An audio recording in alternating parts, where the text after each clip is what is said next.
Welcome to the Turning Lemons into Lemonade podcast.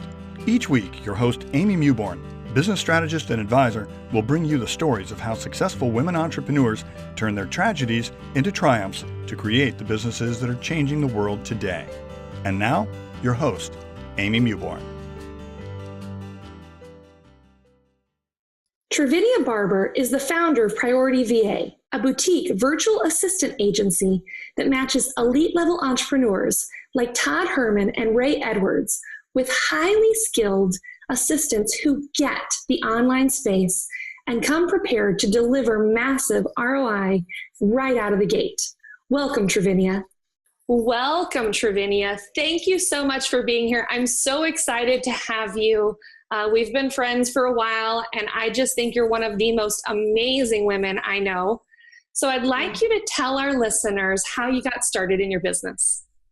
You know, I got started really out of necessity. I had a couple of children and had kind of convinced my corporate employer to let me work a little bit from home with each of those children. And then my husband and I were called to adopt a child.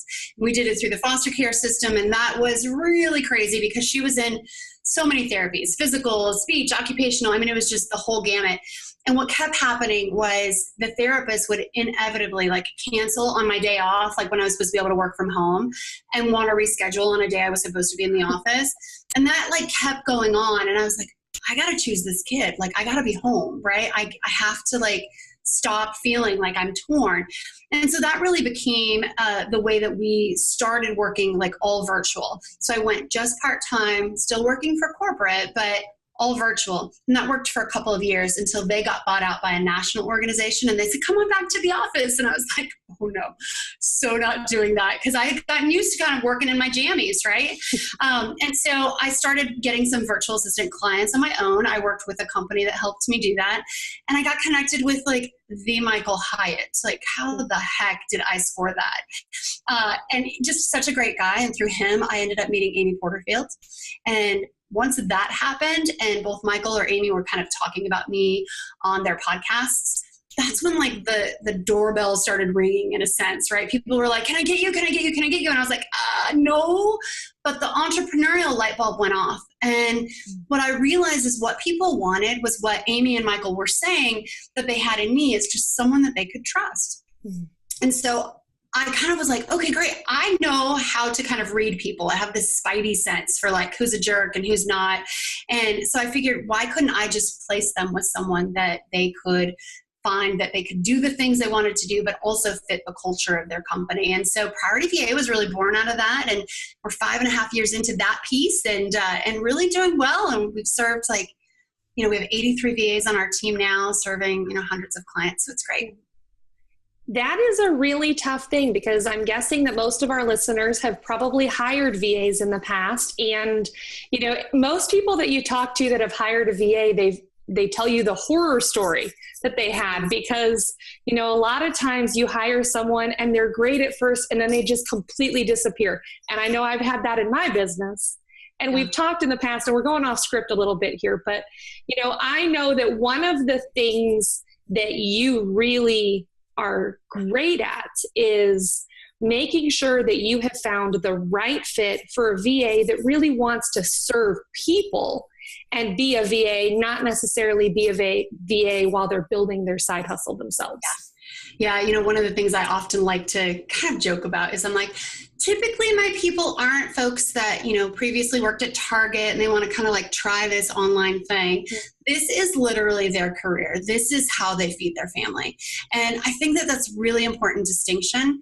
And, I have to be really honest. If you look at what I did with my business, I kind of had I had a side hustle in a sense, right? I was serving Michael, I was serving Amy, and then it sort of transitioned into this opportunity.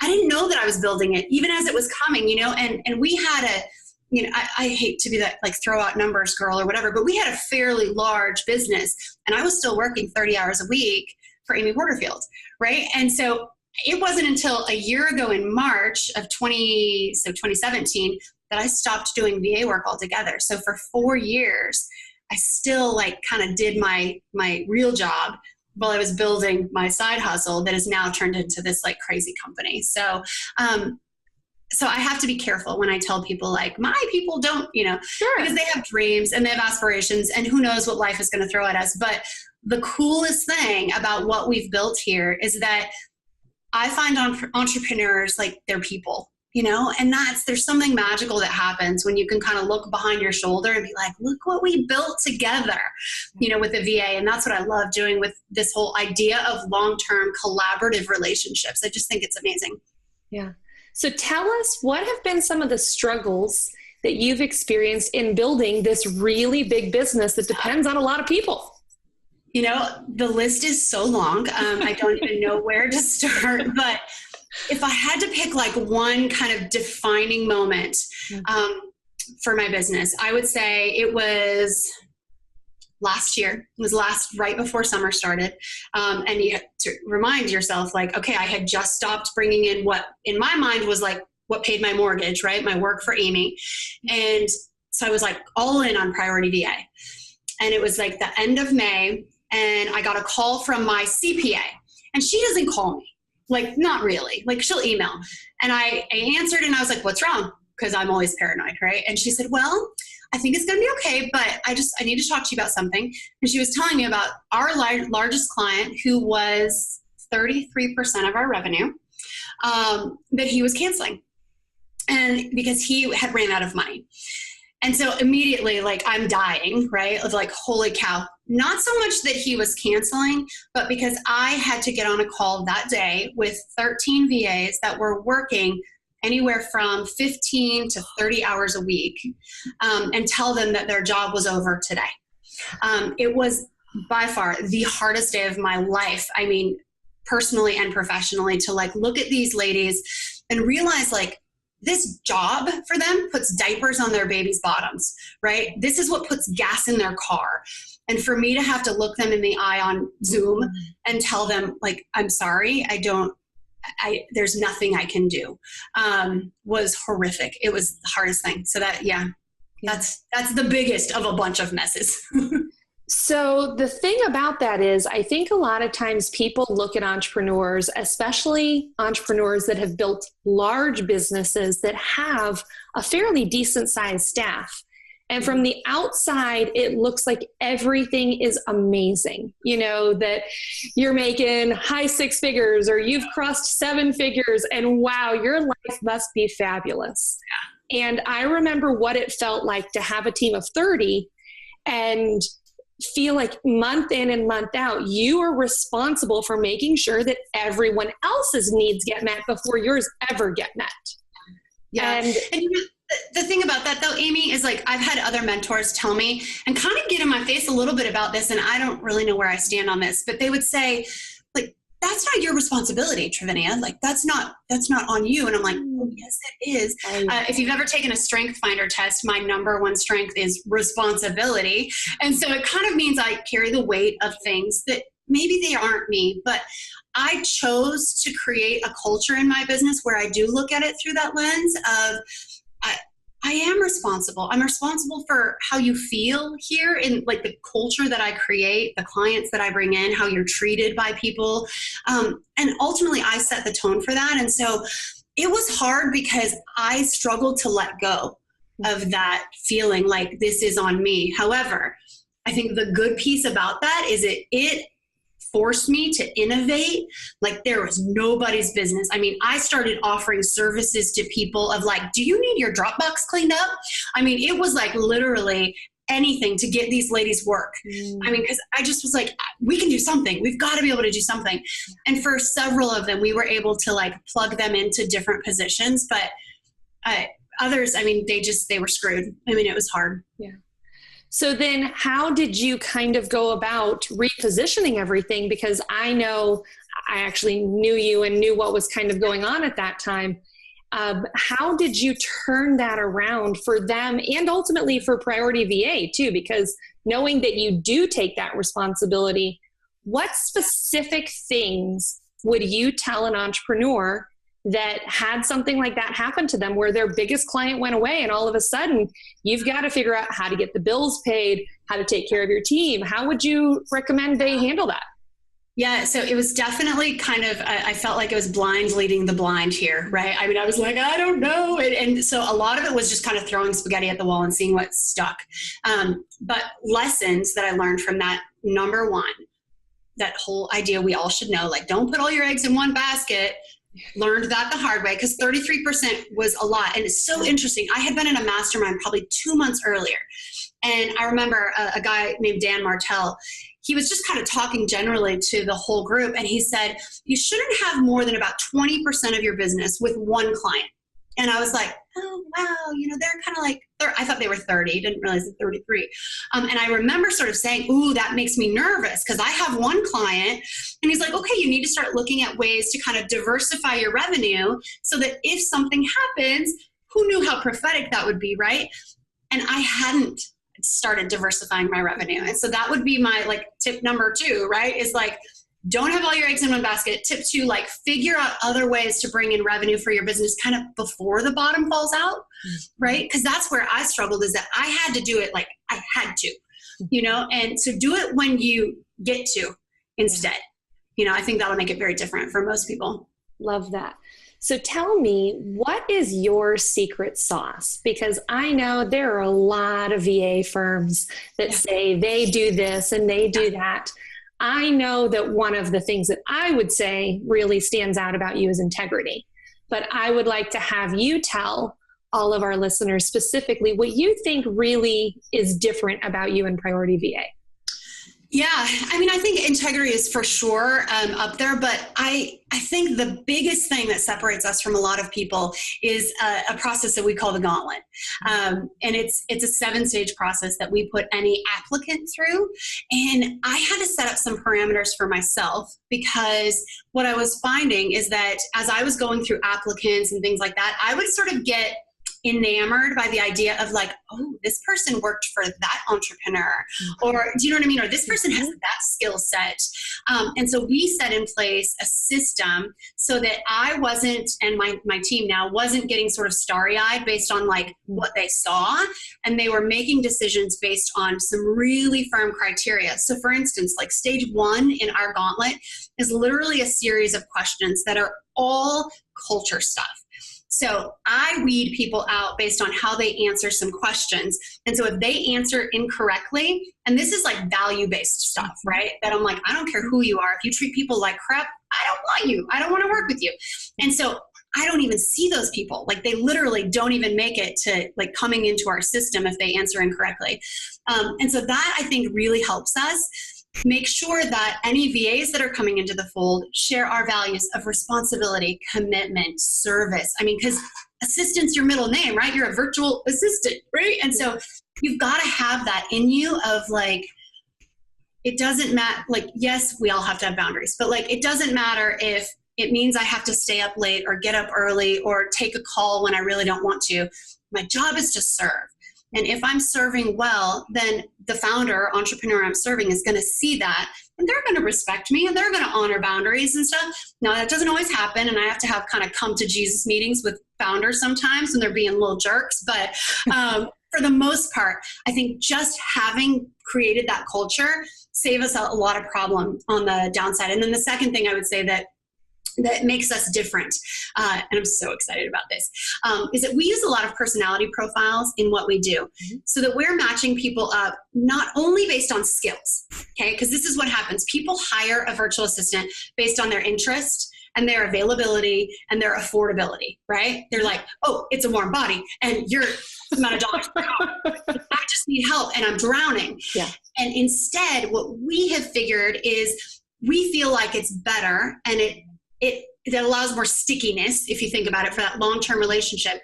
If you hire somebody based on their passion and their purpose, right? And if you really figure out passion, purpose, and proficiency, right? So they have to be able to do the things, right? But if they're passionate about what they do, right? And even if it's answering emails, if it's making your hair appointment, whatever, if they're passionate just about loving on you in that way, and you do your job of giving them a purpose in what they do, and not just asking acting like they're just a task rabbit person, they're going to be with you for the long haul. And that means more than any money or any accolades ever do, And so we're working with somebody right now to develop our own version of an assessment, so that those matches can really be even more dialed in. And it ultimately ends up like making it amazing for our business, because then I'm not the one having to do all the things, right? So, so I'm super excited about that. And that's really the creme de la creme of what we do. Tell me, one of the other things that I know about your business is that a lot of your VAs are getting consistent continuing education from you, from Chris. What are some of the things that you have going on in your business to help these virtual assistants continually up-level their skills? Yeah, and it really actually all starts with the founder, okay? And so whether I know you have your own VA, and so this is something you can plug into your business and anyone else can plug into ours. We do it because I'm passionate about it. I feel like my job as a founder is to do a few things. I have to equip them, right? So I have to give them the tools they need to do their job. I can't just be like, have at it, make my life easier, right? And so that can mean that I buy them a course, or that I enroll them in a mastermind for them, right? Because we have all of our things. Why don't we give them a community and something that they can do to learn and take care of themselves too? So equip them, encourage them, figure out what their love language is, right? There's a simple book, Gary Chapman's The 5 Love Languages, and then speak to them in that way, right? So not the way you need to be spoken to, but in the way that they receive affirmation or, affection and all those types of things. So equip them, encourage them, and then empower them. That really means get the heck out of the way, right? If you're hiring someone to do something, you've got to kind of stop being helicopter CEO, and you've got to actually let them do their job. And then the final piece of that, I think, is to engage them. And that means showing up for the meetings, right? Being open to their feedback when they say dude, you keep busting off these meetings and pushing them back, or you were supposed to write this content 3 weeks ago and I still don't have it. You've got to be open to that feedback. And so that's the big thing that your audience can take away and do by themselves. We've taken it a step further in Priority VA, because I feel like clients that come to us, they're paying a premium to work with us. I make no bones about that. But what we do to kind of offset that is we give them that community, right? We are pouring into them. We do so much crazy things. We even purchased the full digital marketer suite of training for our VAs, and we make that available to them. We are gone through Ask Method certification so that we can really help our VAs up their game and how they're helping with funnels. I even purchased a year subscription for all of our VAs in a program called Con Body, and it's a physical fitness exercise program that they can do online, right? Because I want them to take care of their bodies as well. And so, we love to pour into our people, because I feel like if I'm pouring into them, I'm giving them the energy to pour into their clients. And then it just becomes this beautiful little circle.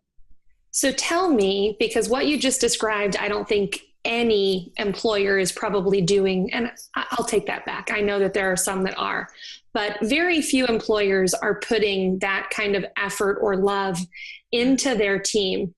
Your primary assistant that has worked with you, Kim, how long has she been with you? We're at 4.5 years. 4.5 years. Yeah. So that, I think, in itself speaks volumes, because very infrequently do you have someone that joins your team and 4.5 years later, they're still, just moving heaven and earth to serve you and support you and everyone that comes in contact with you.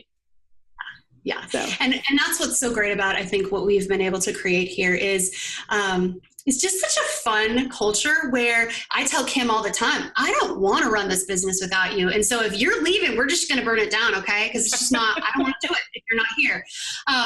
But then I take it an extra step further. So and it doesn't always mean you got to spend a lot of money. So I want to make that really clear to people. We're privileged enough now that we have a little bit more discretionary income to do kind of fun stuff like this. But she and her family wanted to take a vacation to Disney World. And so, they paid for that piece. But when she got to the hotel, there was custom Mickey ears, and there were snacks, and there were all sorts of toys for her kids and stuff that we had already pre-purchased for them. And so it was like this extra little, oh my gosh. And there was like a note that was like, I want you to relax these few days, like have such a fun time with your family. If you check Slack, I'm going to punch you, like those kind of things. Yeah. And that speaks volumes, to them, to help them understand that like I'm in it for their family too. Mm-hmm. Well, I know that you actually take Kim with you to a lot of your conferences. And I actually, at 90 Day Live last year, I think, Melissa Griffin brought her assistant as well. And I just thought that was so savvy in so many ways, because it's team building. You get to go out to dinner and you get to introduce your assistant to all of these amazing people, but also you're giving them a backstage pass to all of the education and everything that you're investing in yourself, so they actually know when you show up in your business why you're showing up that way. Yeah. Well, I think two things happen as a result of this. I don't have to then regurgitate everything to Kim, right? Because when I come home, I'm fired up and I'm like, oh my gosh, let's do this, right? And she's like, I hate you. So I kind of circumvent that, and she gets fired up with me because she's there and feels the energy of all the stuff. So that happens. But the second thing that happens is kind of cool. And I remember feeling this when I worked with Amy Porterfield. I would be at an event with Amy and someone would be like, are you the Trivinia? Right? Because they would hear her talking about me and I'm like, yeah, like I am. Hi. And now people are doing that to Kim and they're like, are you Trivinia's Kim? And they're all excited. And then I'm chopped liver and they just want to talk to Kim because she's the one that they engage with, right? Sure. And so it's helped her in her confidence, in her self-esteem, in how she shows up in our business. Because she's like, I don't want to be lazy and take the easy way, right? Because I'm going to have to see these people. So yeah, it's just been amazing. And I mean, honestly, for the cost of like $500 it costs to get her there, totally worth every penny. You bet. So tell me, what have been some of the biggest resources or best resources that you've had in helping you grow your business or grow as a person and business owner? Yeah, wow, a lot. And again, I just have been blessed to kind of get in front of really cool people and build a relationship with them. But best resource, hands down, was 90 Day Year for me. Life-changing, helped me really figure out how to work in my business and how to like get things done. So that joining a mastermind, I think, is really critical. And if you guys are not in a mastermind, start one then, because it is so important to have peers that are maybe in a little bit further down the road than you, that can be like, oh, no, like here, look at it a different way, right? Because we don't want to surround ourselves with a bunch of yes people. We want people that are going to have a different perspective, and maybe like have some other experience. For instance, you having the physical studios and 30 employees, like I bet you've dealt with some HR drama, right? And so you being able to kind of speak into that to somebody who's never hired anybody. Yeah. Do you know what I mean? Like that's so valuable. And so yeah, join a mastermind. And then, and I would say that be consistent, right? I learned about being consistent from Amy for sure, from Michael Hyatt, but engaging with your people in a consistent way, I think will help you learn so much about what they need as an audience from you and how you can just even serve them better. So what one piece of advice would you give a woman business owner that maybe she's been in business for 6 months or a year and she's kind of just like, she's treading water, she's struggling? What would you tell her? Yeah, I mean, my mantra is don't do it alone, right? You've got to talk it out with somebody, barter some services if you need to, but get some support. Record yourself doing 2 things in your business. There's an app called Use Loom. It's a plugin for Chrome. And record yourself doing 2 processes in your business. And then get that documented and have someone else do it for you. Delegate that piece. So document it and delegate that piece. And that will start to kind of take the edge off. Yeah. And then as you grow, as you get a little bit bigger, just keep on doing that. Keep on recording those videos and drop them in a Google file, right? And then when you do hire somebody, they can watch the video. If they have to watch it 10 times, so what? Yeah. Right? But start to document those processes, because I think the biggest mistake that we make as entrepreneurs, whether we're 6 months in or 6 years, let's be honest, is that we keep so much information up here. So then nobody can help us because we tell ourselves, oh, I'm the only one that knows how to do that. And that's crap. Like if you just get it out of your head, then someone can come alongside you and help you.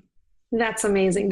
I think that's probably that's advice that will help so many women, because we all think no one will do it like we do. But the problem is we only have so much time. Yep. And here's the thing is that this was a hard lesson. I work with my husband, y'all. So, I mean, come on, that adds a whole other layer of crazy to it. But I had a coach tell me one time, he's like, even Chris isn't going to care about this as much as you do. Like, so stop it. Like, stop wanting people to have this level of care for your baby, and just realize, like, no, nobody's going to have the capacity to care at the exact same level. We can get close, but so don't fool yourself into thinking that. And then the second thing is that there is going to be spilled milk. Like, people are going to mess up.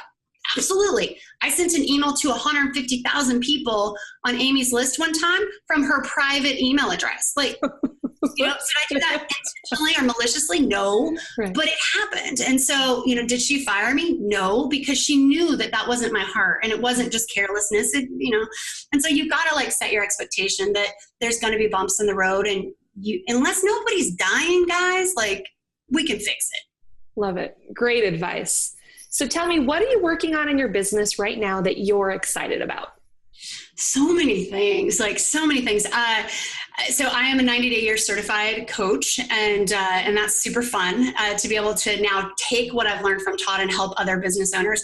And so we're going to be putting on a workshop in the fall.